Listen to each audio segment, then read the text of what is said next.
But if my Ghanaian mate Lawrence, for example, he was born and bred here, so were his parents, so were his grandparents.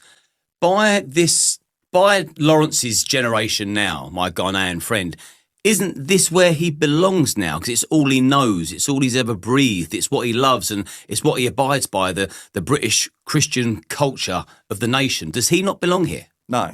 What's up, guys? Today I am looking at a video by Liam Tuffs where he interviews Stephen Laws. This is a few months old.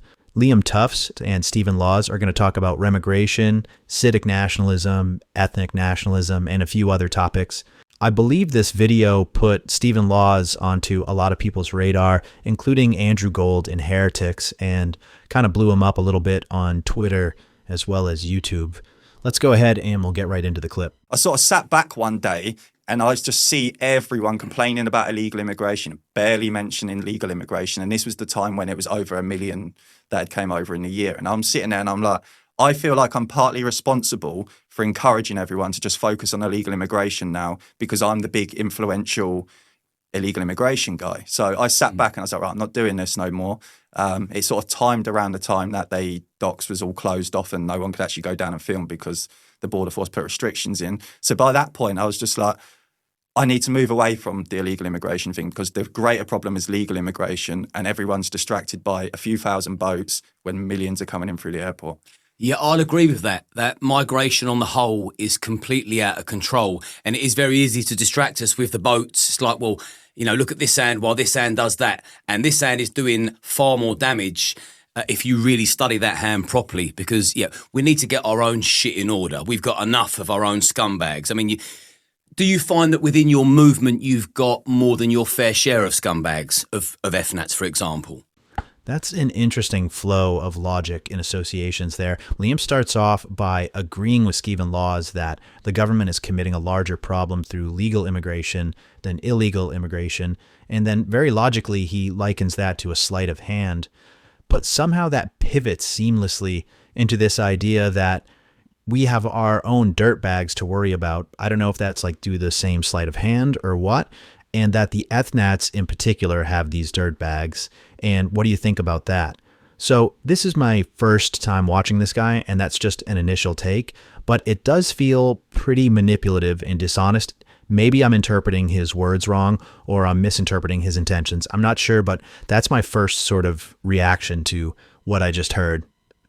So there have been the odd person that I wouldn't associate with and so forth. I'm not going to use names and use an opportunity to shit on people, but there are a couple of people that I wouldn't associate with in what you call my movement, just like there are people in your movement that I wouldn't associate with for other reasons.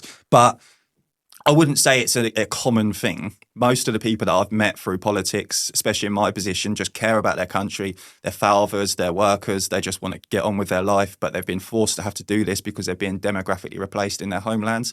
There's nothing they can do about it other than speak out and be active. Yeah, see, I think the West on the whole is culturally superior. But that's my take. I think our culture is strong and should be amplified and should be respected more than any other culture.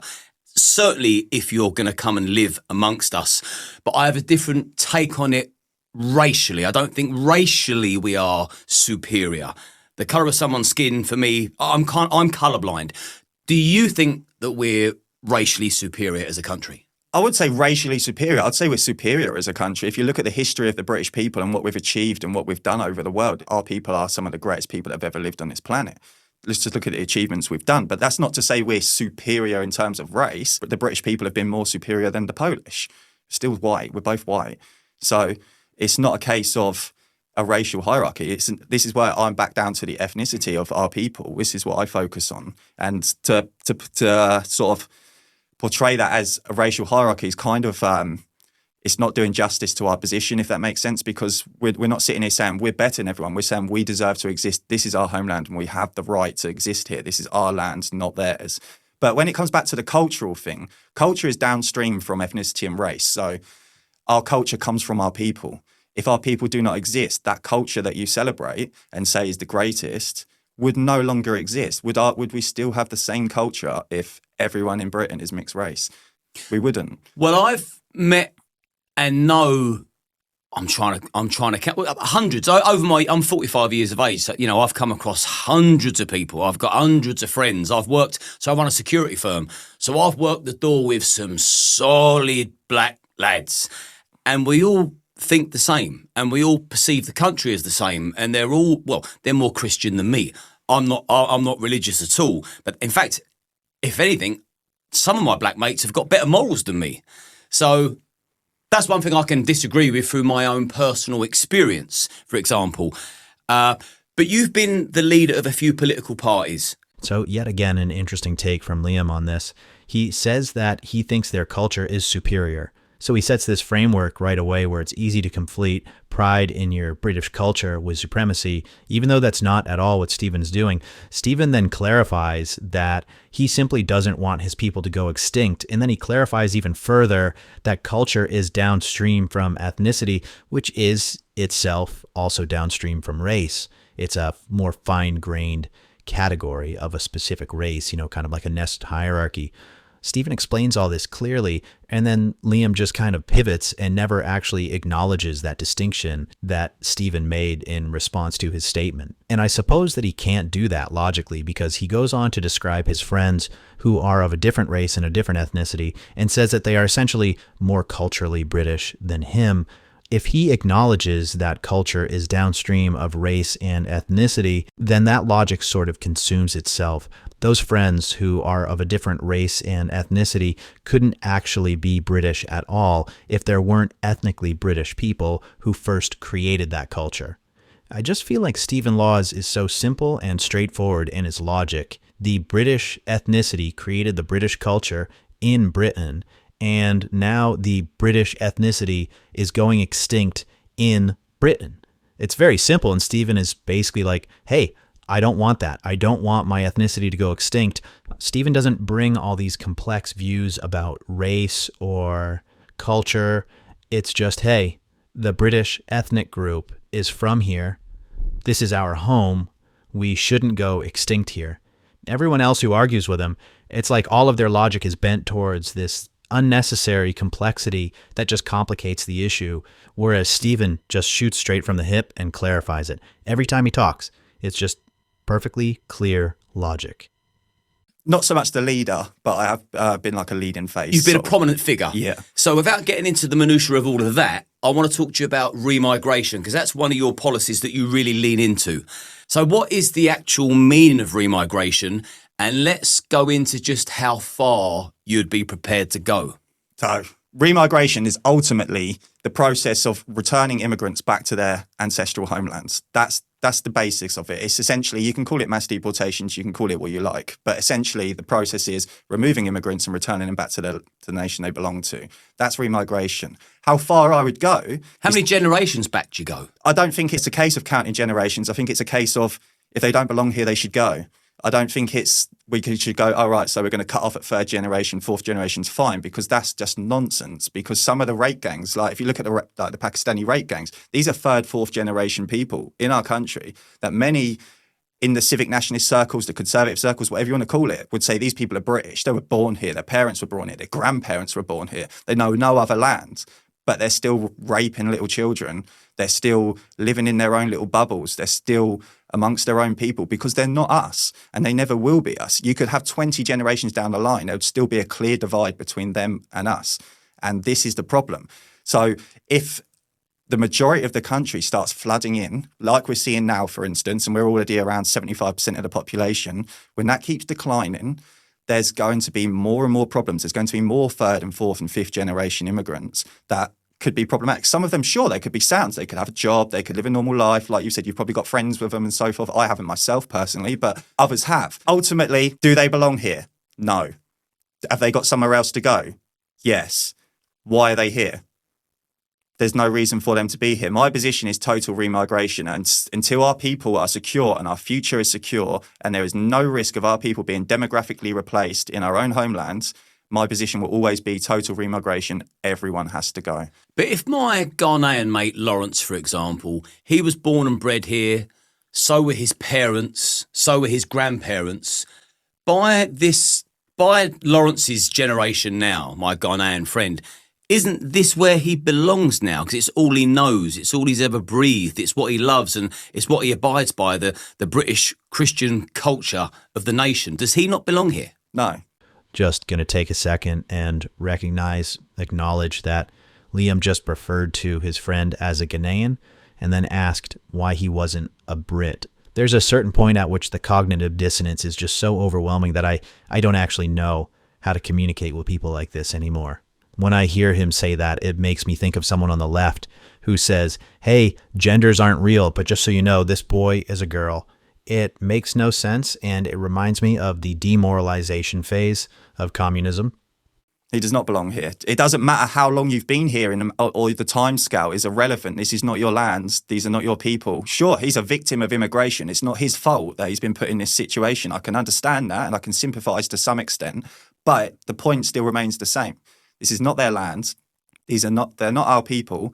They're not our problem, and they shouldn't be here. He's only taking part in the demographic replacement of our people. And for you to use the example of he's gone back 3 generations or so forth, I think it was 3 generations you just said. Just as an example. Just an example, yeah. This Lawrence guy, I don't know. I mean, maybe sound, he may not, but that's irrelevant to me. The point is that he should be deported, and those 3 generations of families have came over. They've taken opportunities from British people. They've taken homes that could go to a British people. They've taken jobs that could go to British people. They've taken school places that could go to British kids. They're taking advantage, whether they mean to or not.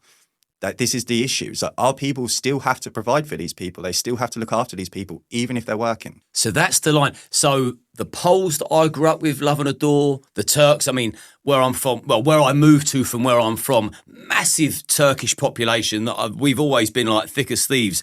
They contribute towards the economy. They don't contribute to the economy. They take up economic niches that could be used by local Brits. There's no such thing as contributing to the economy. That's just a vague statement that doesn't mean anything. What does that mean? That you increase the stock prices so the most wealthy people can collect economic rents off the labor of everyone else? What happens when you flood your community with foreigners is you increase the price of housing and you decrease the price of labor. So that's not a good contribution to the economy. It's a contribution that benefits economic rent seekers. I don't need a bouncer who's from another country. I don't need to tend bar in a restaurant and deal with a bunch of Mexicans who don't like me and are taking jobs that could go to white people. I don't need to work in a restaurant up in New Hampshire in a ski town and deal with a ton of J1 visas that are there during the busy season, taking jobs in the front of the house and the back of the house. And then I can't even get any housing because the people who own the restaurants also own the real estate and rent it exclusively to the cheap labor that they import. So if that's contributing to the economy, if that's what this magic phrase means, I don't want it. It's a negative thing.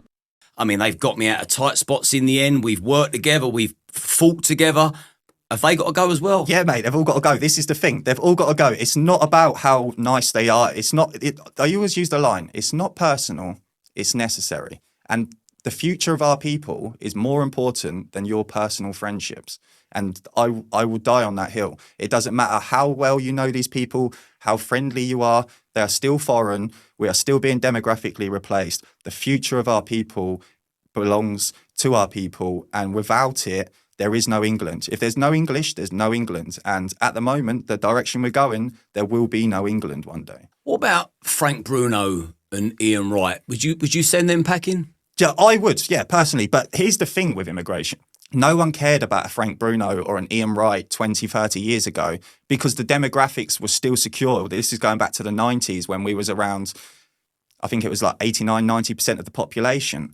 That's our future secure. People aren't looking over their shoulder thinking, oh, we're getting replaced. We've got rape gangs over here. We've got migrants in hotels over here. The whole thing's been exacerbated now. Nobody really cared about the odd minority back in the day because it wasn't an issue. It's like, oh, look, we've got the friendly black guy.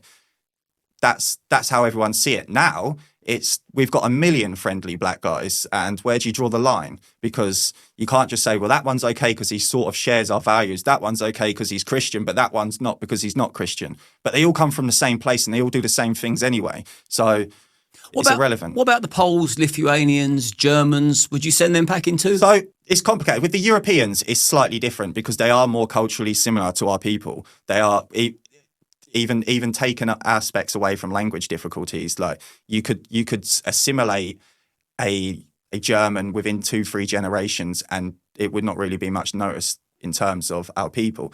and it wouldn't really, in terms of majorly affect the demographics. Of course, I wouldn't want millions of Germans coming over. I would say, no, that's ridiculous. But the odd few, that's not problematic. But when you've got non-whites coming over, that creates a problematic issue where the demographic decline is changing, the white population is declining, and these people are very foreign to us. Like, Europeans can live amongst each other and be unified to an extent because you're from the same continent, you have similar histories, even if they are complicated. But when you go to places like Africa and Asia and India and so forth, these people are clearly foreign. They're clearly very different to us, and they should not be allowed in. Now, I'm not saying we should let in millions of Poles. I voted Brexit for the very reason to get rid of these people. But I'm not saying the odd 1 or 2 Poles is problematic compared to 1 or 2 Africans. 1 or 2 Africans in your village is more problematic than 1 or 2 Polish people. Is there a touch of white supremacy about you? So here it is. I told you before that Liam mentioned culture and superiority and then transferred that association over to race and asked Stephen to explain that and clarify that. Stephen did clarify and explain that. And then, as I said earlier, Liam simply moved right on, did not acknowledge the clarification that Stephen provided. And now here we are, predictably, we have returned to the same subject matter, the same association between superiority and race, which at no point Stephen has made that association, and now Liam is making the direct accusation. Before, it was more of an indirect approach to kind of see if he could corner him, in my opinion. Now he's going right for the gut shot. No, I wouldn't say there was a touch of white supremacy. I'd just say I put my race first, I put my people first, I put my ethnicity first. That's before me, before anything else. And if I got in the way of our people being... if I was in a situation where I was in the way and it prevented our people from progressing, I would step back and I'd go, right, I'm done. But I see it as I have a role to play at the moment. Our people need to be woken up. At the moment, they are very much sleepwalking into demographic replacement. A lot of people have kind of like you, like sympathetic views to foreigners, and they think, this person's fine, what about this person, he's Christian and so forth. And the mindset needs to be moved away from that, because you have to think long term. You have to think as a collective, not as an individual. And you have to sit back and go, okay, so so let's just use a random example. I won't say you, but a random person. You can use me. Okay, so let's just say you. A random person's got a friend who's black, he's from the Congo or whatever and so forth. And you're like, I love this guy, he's great. He sings the national anthem, like he supports the local club or whatever, right? But that doesn't change the fact that he's still replacing us as a people. It doesn't change the fact that they don't belong here. That doesn't mean that we hate this person. Once he goes home, I wish him well. Hope he has a great life in their own country. But here is a problem. Well, we're going to wrap it up here. I'm really happy I found this video because I think this is the original video, if I'm correct, that kind of put Steve Laws on Andrew Gold's radar. And I really enjoyed reviewing that video. If you made it this far, thank you for watching. Please consider hitting the like and subscribe buttons and helping this channel grow. And also, if you're interested in a more in-depth deep dive on historical stuff and content that can't really be covered on YouTube, you can check out my channel, Good Times, Great Oldies, on Rumble. It won't be very active for about 1 month, but hopefully I'll have interviews and historical deep dives, and some more off-limits topics will be covered. Thanks again for watching, and be well.